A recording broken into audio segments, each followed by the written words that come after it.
قال اللہ تبارک و تعالی فی الکلام المجید والفرقان الحمید فاعوذ باللہ من الشیطان الرجیم بسم اللہ الرحمن الرحیم سبحان الذی اسری بعبده لیلا من المسجد الحرام الى المسجد الاقصى الذی بارکنا حوله لنریہ من آیاتنا انہ هو السمیع البصیر آمنت باللہ صدق اللہ مولانا العظیم وبلغنا رسوله النبی الکریم الامین ونحن على ذلك لمن الشاہدین والشاکرین والحمد للہ رب العالمین۔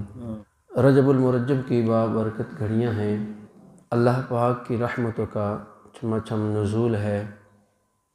مصطفیٰ جان کائنات صلی اللہ تعالیٰ علیہ وآلہ وسلم رجب کے مہینے سے بہت پیار فرمایا کرتے تھے، اور کئی احادیث بھی ہیں۔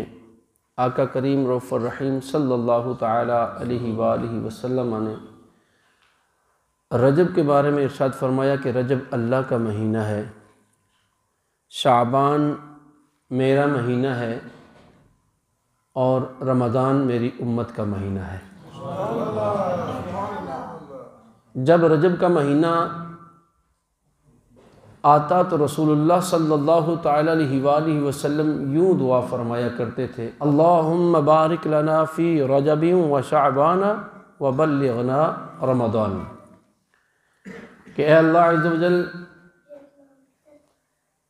رجب اور شعبان میں ہمارے لیے برکت عطا فرما اور ہم کو رمضان سے ملا دے۔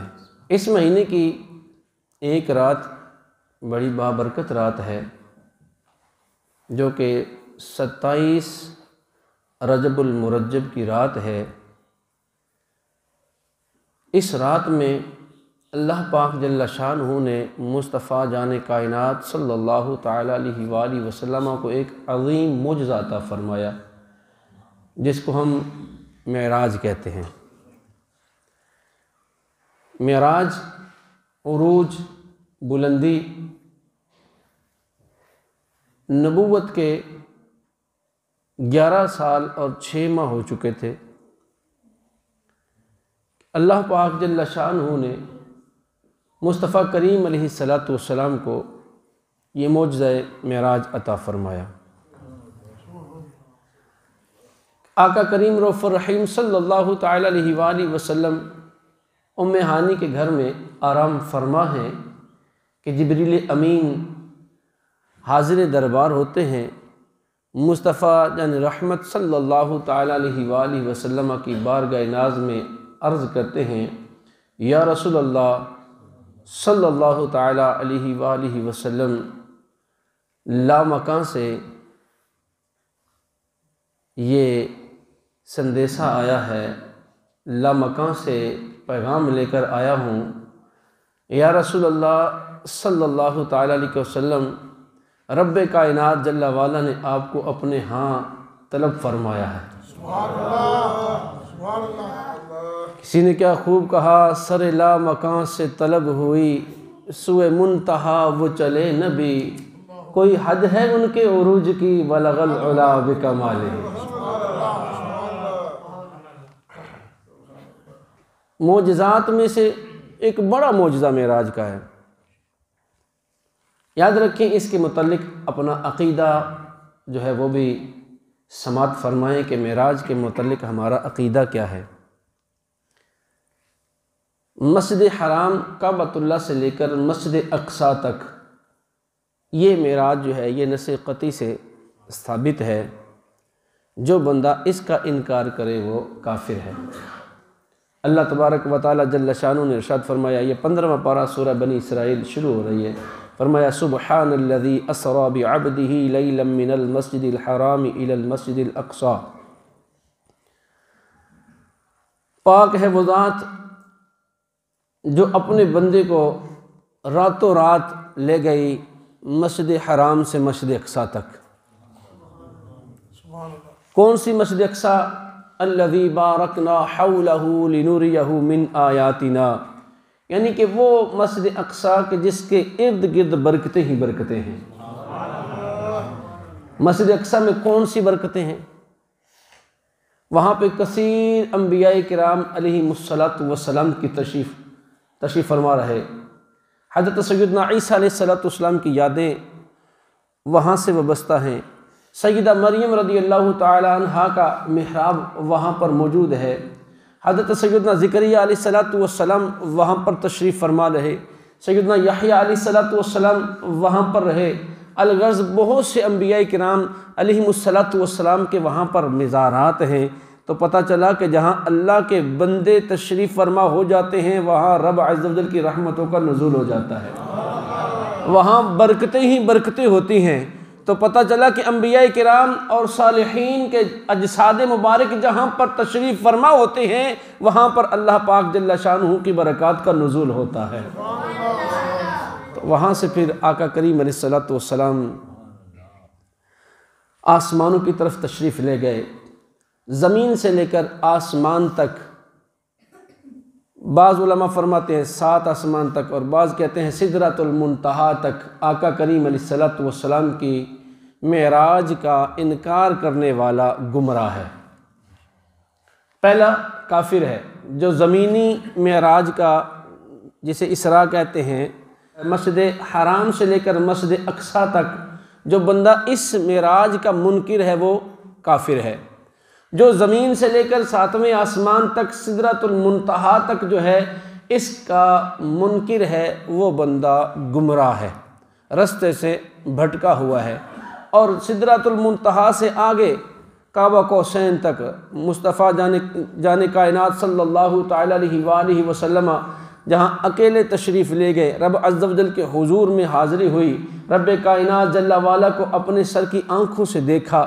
علماء فرماتے ہیں کہ جو اس کا منکر ہے وہ خاطی ہے، وہ گناہ گار ہے، اس پر کفر کا یا گمراہی کا فتویٰ تو نہیں لگا سکتے، لیکن وہ خاطی ہے، خطا پر ہے کہ بہت سی احادیث مبارکہ اس طرف بھی اشارہ کرتی ہیں۔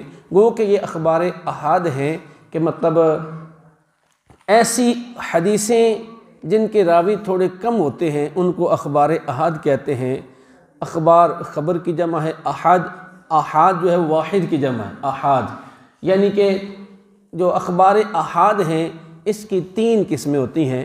نمبر 1 مشہور، وہ مشہور خبر کہ جس کے راوی جو ہیں وہ 3 سے زیادہ اور 10 سے کم ہوتے ہیں، اس کو مشہور کہتے ہیں۔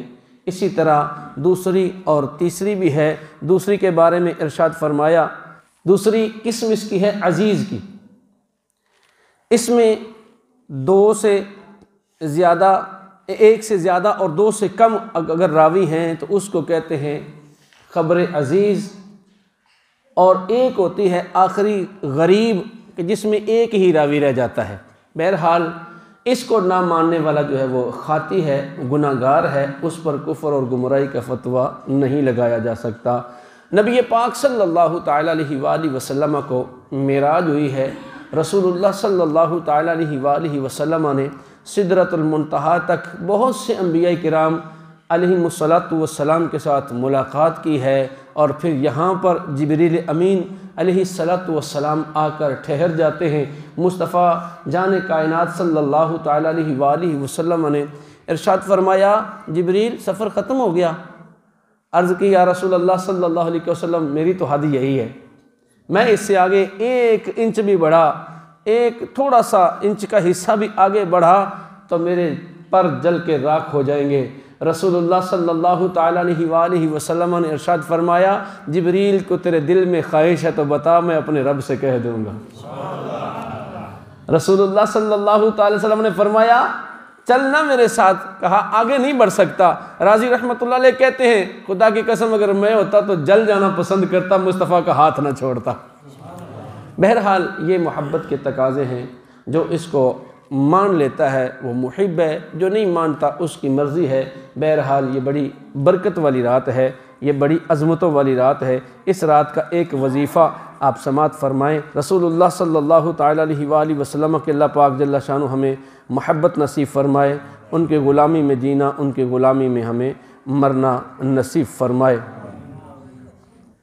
علماء فرماتے ہیں 27ویں شب، رجب کی 27ویں شب جو بندہ 12 رکعت اس طرح پڑھے کہ ہر رکعت میں سورہ فاتحہ اور کوئی سی ایک سورت، اور ہر 2 رکعت پر التحیات پڑھے اور پوری 12 ہونے پر سلام پھیرے، اس کے بعد 100 مرتبہ سبحان اللہ والحمد للہ ولا الہ الا اللہ واللہ اکبر پڑھے، 100 بار استغفار یعنی استغفر اللہ استغفر اللہ استغفر اللہ پڑھے، اور 100 بار درود شریف پڑھے، اور اپنی دنیا و آخرت سے متعلق جس چیز کی چاہے دعا مانگے، اور صبح کو روزہ رکھے، اللہ پاک اس کی سب دعائیں قبول فرمائے سوائے اس دعا کے جو گناہ کے لیے ہو۔ 12 رکعتیں اس طرح پڑھنی ہے کہ ہر رکعت میں سورہ فاتحہ کے بعد کوئی سی سورت جو آپ کو آتی ہے وہ پڑھ لیں، 2 رکعتیں پوری ہوں تو تشہد پڑھیں، سلام نہ پھیریں، پھر تیسری رکعت کے لیے کھڑے ہو جائیں، اسی طرح سبحانک اللہ سے شروع کر کے پھر 4 رکعتیں ہو جائیں گی، پھر مطلب کہ تشہد پوری پڑھے، اب یوم یقوم الحساب تک سلام نہ پھیرے، پھر کھڑا ہو جائے، یوں کر کے 12 رکعتیں پوری کرے، اور آخر پہ سلام پھیر دے۔ سلام پھیرنے کے بعد پھر 100 بار پڑھنا ہے سبحان اللہ والحمد للہ ولا الہ الا اللہ واللہ اکبر، اور اس کے بعد 100 بار کیا کرنا ہے استغفار، استغفر اللہ استغفر اللہ استغفر اللہ 100 بار پڑھ لیں، اور اس کے بعد 100 مرتبہ جو سا بھی آپ کو درود پاک جو ہے وہ یاد ہے وہ درود پاک پڑھ لیں۔ کوئی درود ابراہیمی پڑھنا چاہے تو وہ پڑھ لیں، جو مطلب کہ الصلاۃ والسلام علیک یا رسول اللہ یہ پڑھنا چاہے یہ پڑھ لیں، جو صلی اللہ علی محمد صلی اللہ علیہ وسلم یہ پڑھنا چاہے تو یہ پڑھ لیں، اور اس کے بعد پھر دعا مانگے، اللہ پاک جل شانہ اس کی حاجات کو پورا فرما دیتا ہے۔ اللہ پاک جل شانہ ہمیں اعمال صالحہ کرنے کی توفیق نصیب فرمائے، اللہ پاک جل شانہ مصطفیٰ کریم علیہ السلام کی محبت نصیب فرمائے، آمین بجاہ النبی الامین صلی اللہ تعالیٰ علیہ وسلم۔